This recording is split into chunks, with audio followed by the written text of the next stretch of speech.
Good morning students. आज हम 9th class का 5th चैप्टर करेंगे, जीवन की मौलिक इकाई। जिस तरह हमें पता है कि एक एक ईंट जोड़कर घर बनाया जाता है, उसी तरह जो शरीर है, जो हमारा शरीर है, वो भी छोटे छोटे कुछ पार्ट्स हैं, जहाँ आप कह सकते हो कि सिमिलर छोटे छोटे ऐसे हिस्से हैं जिनको जोड़कर वो बनाया जाता है, और उनको हम कोशिका का नाम देते हैं। तो कोशिका मतलब एक छोटा कमरा, एक से लाखों अरबों करोड़ों कोशिकाएं जो मिल जाती हैं, तब हमारा एक मनुष्य का शरीर बनता है। तो हम बात करेंगे कि कोशिका है क्या। कोशिका हमारे शरीर की संरचनात्मक और क्रियात्मक इकाई कहा जाता है। तो कोशिका को शरीर की संरचनात्मक और क्रियात्मक इकाई कहा जाता है। तो संरचनात्मक मतलब क्या है कि जो अंगों को बनाती है। जो हमारा शरीर है वो उसमें अलग अलग अंग हैं जो सब अपना अलग अलग कार्य करते हैं, तो ये उसकी संरचनात्मक इकाई मतलब अंगों को बनाने वाली। क्रियात्मक उनके कार्य करने को तैयार करने वाली। जो क्रियात्मक है मतलब जो भी अंग हमारी बॉडी में, हमारा हार्ट अलग काम करता है, हमारे लीवर अलग काम करता है, लंग्स हमारी अलग काम करती है, तो उन सबको कार्य करने के लिए तैयार करने वाली। हमारे एक वैज्ञानिक हुए थे रॉबर्ट हुक, उन्होंने एक कोशिका की खोज की थी। तो हम किसी वस्तु को सजीव क्यों कहते हैं? अब बात आती है कि जब शरीर कोशिका से मिलकर बनता है तो क्या वो सजीव है या निर्जीव है? तो ये भी डिपेंड करता है, इसको हम आगे पढ़ेंगे। लेकिन अब हम बात सिंपल सजीव पे करेंगे कि क्या अगर कोई वस्तु है, आप किसी वस्तु को सजीव कह सकते हो। अगर हम किसी वस्तु को सजीव कहना चाहते हैं तो उसके लिए कुछ क्राइटेरिया है, कुछ ऐसी बातें हैं जो उसके अंदर होनी ज़रूरी है। जैसे वो वस्तु सांस लेती हो, चलती फिरती हो और भोजन ग्रहण करती हो। लेकिन जो मनुष्य है वो ये तीनों काम करता है। हम सांस भी लेते हैं, चलते फिरते भी हैं और भोजन भी ग्रहण करते हैं। तो सजीव का शरीर कोशिका से मिलकर बनता है, जिसके कारण शरीर में ये सभी क्रियाएं होती हैं। अब सजीव की अगर बात करें तो सजीव जो जीव होते हैं ये भी दो तरह के होते हैं, एक कोशिकीय जीव और बहुकोशिकीय जीव। अब जो एक कोशिकीय जीव होते हैं ये ऐसे जीव हैं जो एक ही कोशिका से मिलकर बनते हैं। मतलब जो सिर्फ जिनके अंदर एक सिंगल ही कोशिका है, अगर ये कोशिका को हार्म हुआ, चोट लगी या इसके अंदर कुछ डिफेक्ट हुआ तो पूरा जीव ही मर जाएगा। इसे सिंगल कोशिका बोलते हैं। इसी तरह बहुकोशिकीय जीव क्या होते हैं? ऐसे जीव जो दो या दो से अधिक कोशिकाओं से मिलकर बनते हों, उन्हें बहुकोशिकीय जीव कहा जाता है। उन्हें बहुकोशिकीय जीव कहा जाता है।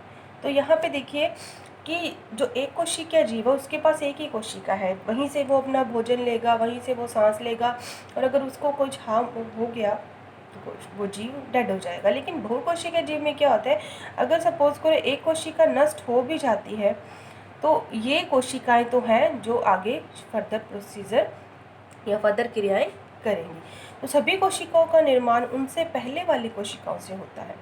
उनसे पहले मतलब सपोज कीजिए कि कोई एक कोशिका है, अब ये क्या करेगी, जब अपनी डेथ स्टेज पे होगी तो ये रिप्रोडक्शन करेगी, रिप्रोडक्शन करके ये 2 डॉटर कोशिकाएं बनाएगी। तो इस तरह क्या होगा, एक कोशिका अगर 2 कोशिकाएं बनाती है, 2 से वो 4 बनाएगी, 4 से 8 बनाएगी, 8 से 16 बनाएगी, 16 से 32 बनाएगी। इस तरह क्या है कि जितनी भी कोशिकाएं हमारे शरीर में, अब सपोज कीजिए, अब हम कह सकते हैं कि एक दिन में अगर लाखों कोशिकाएं हमारे शरीर में डेड होती है तो उनकी डबल हमारे शरीर में नई भी बनती हैं। तो डेली हमारे शरीर में नई कोशिकाओं का निर्माण होता है। तो इनको हम संतति कोशिका भी कहते हैं।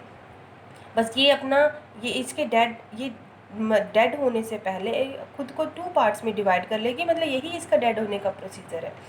वैसे ये अपना एक पर्टिकुलर वर्क करने के बाद जब ये अपने आप को 2 पार्ट्स में डिवाइड कर लेगी तो हम उनको संतति कोशिका बोलेंगे, जिन दोनों में इसके पूरे गुण होंगे। आगे हम बात करते हैं कोशिका आकार व आकृति, कि कोशिका का खुद का आकार कैसे है और इसकी आकृति क्या होती है। अब कोई भी कोशिका है, अब हमें पता है कि हमारे हार्ट की शेप अलग है, लीवर की शेप अलग है, लंग्स की शेप अलग है, हमारे फेफड़े अलग तरह के काम करते हैं, जिनको हम लंग्स बोल रहे हैं। तो इसका मतलब क्या है कि इनका सबका आकार और आकृति इनके कार्य पर निर्भर करती है कि ये कार्य क्या करते हैं। कुछ कोशिकाएं अपना आकार बदलती रहती हैं। जैसे अब हम बात करेंगे कि कुछ कोशिकाओं का अपना आकार ही नहीं होता, वो अपने आप को अपने भोजन के अकॉर्डिंग, कहाँ से भोजन प्राप्त करना उसके अकॉर्डिंग चेंज कर लेते। जैसे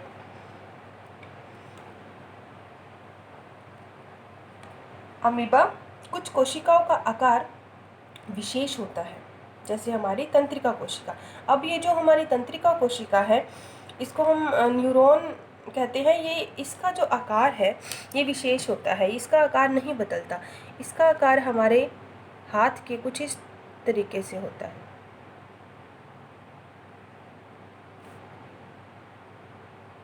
ये देखिए, इसको न्यूरॉन कहा जाता है। अब ये आप कह सकते हो कि आपके हाथ की ये बाजू है और ये आपके फिंगर्स हैं, आप इनको खोल के देखिए तो इस तरह की स्ट्रक्चर है कोशिका, तंत्रिका कोशिका की। आगे कोशिका किससे बनती है? जो कोशिका का निर्माण है कोशिकांग से होता है। कोशिका अंग मतलब जो कोशिका के अंदर पाए जाते हैं, जो कोशिका को वर्किंग बनाते हैं, जैसे प्लाज्मा झिल्ली, केंद्रक, कोशिका द्रव्य। तो अब ये देखिए, जस्ट मैंने छोटी सी एक कोशिका आपको दिखाने की कोशिश करी है कि ये जो बाहर ये लेयर बनाई गई है इसको प्लाज्मा झिल्ली बोलते हैं, और इसके अंदर ये जो लिक्विड मटेरियल होता है उसको कोशिका द्रव्य बोलते हैं, और बिल्कुल सेंटर में जो ये मैंने आपको दिखाया है ये केंद्रक होता है। इसके अंदर कोशिका का डीएनए वगैरह और प्रोटीन पाए जाते हैं। ये प्लाज्मा झिल्ली कोशिका को बाहर वाले वातावरण से अलग कर देती है, और ये कोशिका द्रव्य में कोशिकांग पाए जाते हैं। इसके अंदर कोशिकांग होते हैं, सारे कोशिकांग इसके अंदर पाए जाते हैं, जिनको वन बाय वन हम आगे पढ़ेंगे। अब सबसे पहले हम पढ़ेंगे प्लाज्मा झिल्ली या कोशिका झिल्ली। तो कोशिका की सबसे बाहरी लेयर है, जैसे मैंने आपको पहले बताया, यह कोशिका को बाहरी वातावरण से अलग करती है। जिन पदार्थों की कोशिका को ज़रूरत होती है उनको तो ये अंदर जाने देती है, लेकिन जिनकी नहीं होती उनको ये बाहर ही रहने देती, उनको अंदर ही नहीं जाने देती। इसीलिए कोशिका का एक और नाम है कोशिका झिल्ली का, वर्णात्मक पारगम्य झिल्ली। इसको वर्णात्मक पारगम्य झिल्ली भी कहा जाता है। तो अब हम बात कर रहे हैं कि कोशिका को पदार्थ बाहर जाने नहीं देती या जिनकी ज़रूरत होती है उनको जाने देती है।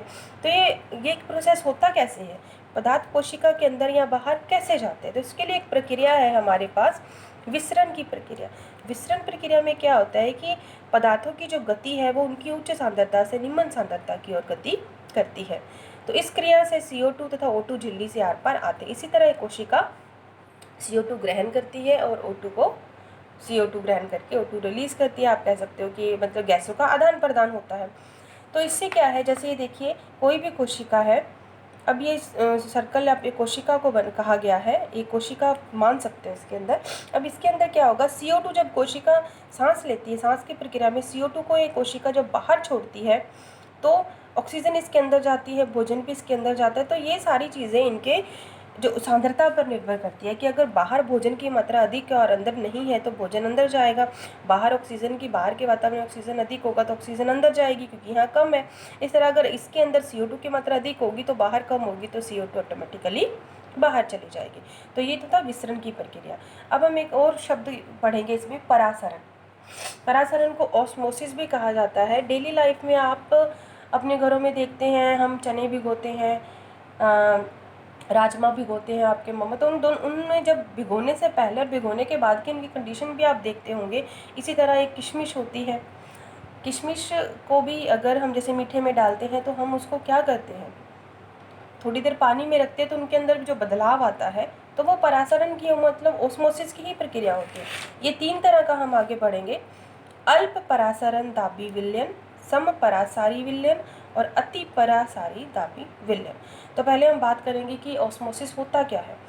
ऑस्मोसिस में क्या होता है, वह प्रक्रिया जिसमें विलायक के अणु अर्धपारगम्य झिल्ली, अब इसमें एक झिल्ली कार्य करती है जिसके माध्यम से कोई भी विलायक है वो उच्च सांद्रता के क्षेत्र से कम सांद्रता के क्षेत्र की ओर तब तक जाते हैं जब तक वो तरल पदार्थ की मात्रा दोनों ओर बराबर नहीं हो जाती। मतलब ये प्रोसेस तब तक चलता रहता है जब तक बाहर का वातावरण में जो भी अमाउंट्स हैं और अंदर के वातावरण में जो भी प्रोडक्ट्स हैं उन सबका जो वैल्यू है वो बराबर ना हो जाए। इसे ओस्मोसिस कहा जाता है। इसमें अर्धपारगम्य झिल्ली की आवश्यकता होती है। जैसे मैंने अभी बात की किशमिश की, उसके जो बाहर वाली जो वो झिल्ली अर्ध पारगम्य ही होती है, इसलिए तो उनका रंग, उनका जो साइज़ है, उनका रंग है, वो चेंज हो जाता है। आगे हम पढ़ेंगे अल्प परासरनदाबी विलयन। अल्प मतलब थोड़ा या कम। तो जब कोशिका को में या कोशिका को जल में या नमक या चीनी की कम मतलब कोई भी आपने विलायक के अंदर ये मिक्स कर देना, चाहे नमक कीजिए चाहे चीनी कीजिए, उनकी कम मात्रा डाल दी, लेकिन उसमें जल की मात्रा तो अधिक ही होगी, तो जल परासरण की विधि द्वारा कोशिका के अंदर चला जाएगा। तो जब हम क्या करेंगे, सपोज करो आपने क्या कर दिया, किशमिश को नमक या चीनी के पानी में की कम मात्रा में डाला, तो क्या होगा, पानी किशमिश के अंदर चला जाएगा, जिससे क्या होगा, इसे अल्प परासरनदाबी विलयन कहेंगे। याद रखिए, इसमें पानी की मात्रा अधिक होगी और नमक और चीनी की मात्रा कम होगी, इससे कोशिका फूल जाएगी।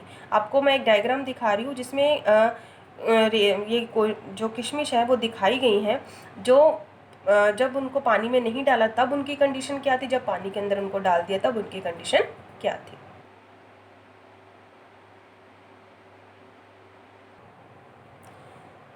आगे हम पढ़ेंगे समपरासारी विलयन।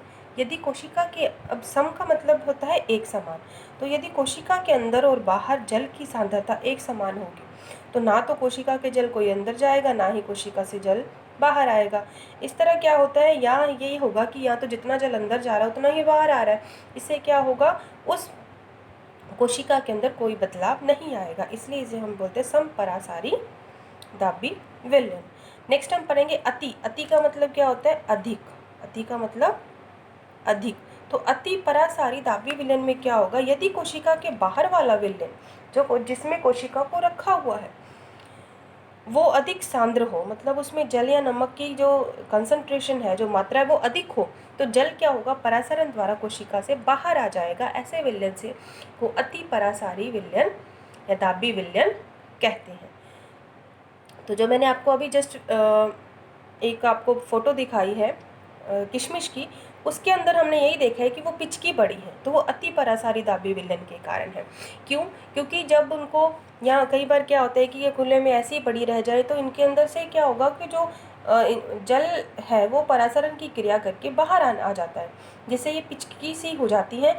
इसके बाद जब हमने अल्प परासारी दाबी विलयन में कहा था कि ये फूल जाती हैं, तो वो कंडीशन कब आएगी, अब जब हम इनको इन्हीं किशमिश को जब हम पानी के अंदर घर में, जैसे अपन मीठा बनाने के टाइम इनका यूज़ करते ही हैं हलवा वगैरह में, तो जब इनको हम पानी में डालते हैं तो कुछ देर बाद इनका क्या होता है कि कलर थोड़ा फेड हो जाता है, लाइट हो जाता है, और इनका जो ये थोड़ी सी फूल जाती हैं।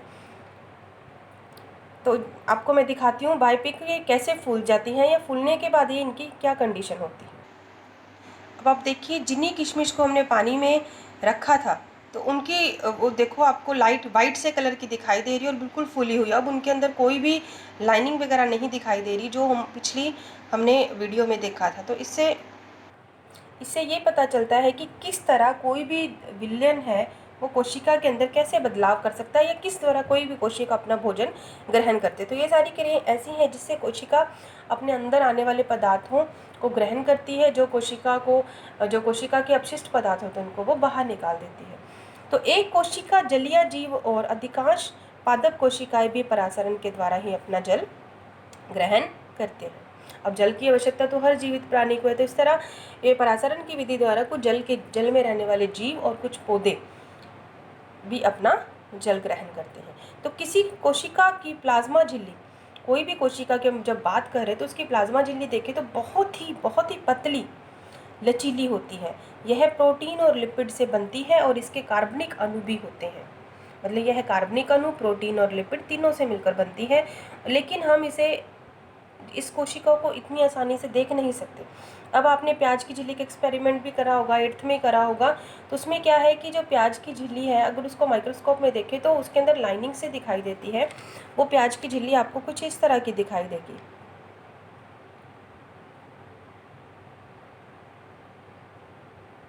इस तरह उसके अंदर ये आपको अलग अलग कोशिकाएं दिखाई जाती हैं।